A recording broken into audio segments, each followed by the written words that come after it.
என்ன செய்ய போகிறோம்னா கருவாடு தான் காயப்பட போகிறோம். இது வந்து ஒரு வேலைக்கு தான் இந்த கருவாடு. ஒரு வேலையோட எல்லா கருவாடும் முடிஞ்சிடும்.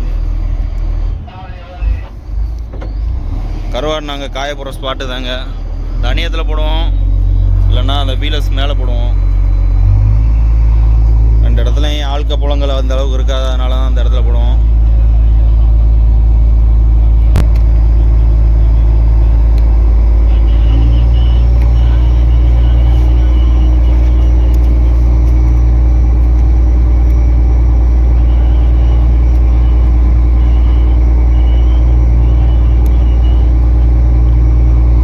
போட்டுட்டு என்ன செய்வோம்னா ஒரு 2 மணி நேரம் 3 மணி நேரம் கழிச்சு என்ன செய்வோம், திரும்ப ஒரு பெரட்டு விட்டுருவோம். அவ்வளோதான், அருமையான கருவாடு ரெடி. இந்த வீடியோ யாருக்கெல்லாம் பிடிச்சிருந்துச்சின்னு மறக்காமல் கமெண்டில் சொல்லுங்கள்.